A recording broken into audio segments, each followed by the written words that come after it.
જય શ્રી કૃષ્ણ, કેમ છો?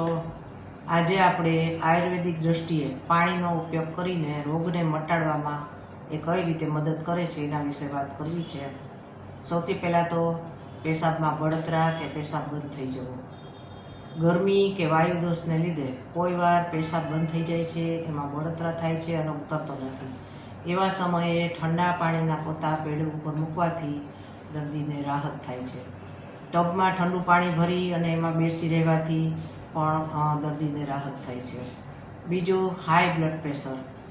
કોઈ વખત રક્તનું દબાણ એટલું વધી જતું હોય છે કે એને તાત્કાલિક નીચે લાવવા માટે દર્દીએ નિશ્ચિંત થઈને પથારીમાં સૂઈ રહેવું, ખોટા વિચારો, ભય કે ચિંતા છોડી દેવી અને મનને શાંત રાખવું.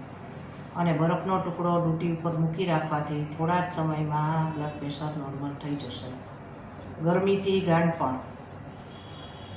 મગજની ગરમી કે પિત્ત દોષને લીધે કે ઝેરી પદાર્થ ખાવાથી થયેલ માનસિક ગાંઠપણ, વધુ ક્રોધી સ્વભાવ કે સતત ઉશ્કેરાટ જેવી સ્થિતિમાં દર્દીએ રોજ 4 થી 5 વખત ઠંડા પાણીથી માથા ઉપર રેડી અને સ્નાન કરવું જોઈએ અને ગરમ પદાર્થો ખાવાના છોડી દેવા જોઈએ. અગ્નિદગ્ધ. કોઈ કારણસર વ્યક્તિ દાઝી ગઈ હોય તો એને પાણીમાં ખાંડને ઓગાળી અને દાઝેલા ભાગ ઉપર વારંવાર એને લગાડવાથી રાહત થાય છે. નસકોરી ફૂટવી.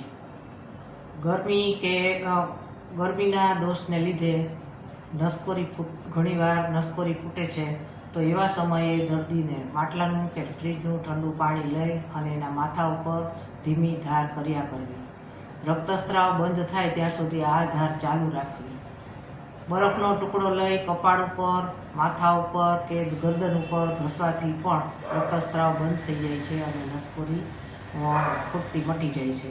તો આવા સમયે પાણીનો ઉપયોગ કરીને આપણે આ દર્દને મટાડી શકીએ છીએ. તો આમ પાણીના ઉપયોગથી ઘણા દર્દોમાં આપણે રાહત મેળવી શકીએ છીએ. તેથી જ કહેવાય છે કે પાણી એ અમૃતરૂપ ઔષધિ છે, એ સરળ સુલભ અને સુંદર દવા છે. તો આ મારો વિડીયો જો તમને ગમ્યો હોય તો લાઈક, શેર અને સબસ્ક્રાઈબ કરજો અને કોમેન્ટ કરીને ખાસ મને લખજો કે આ વિડીયો તમને કેવો લાગ્યો.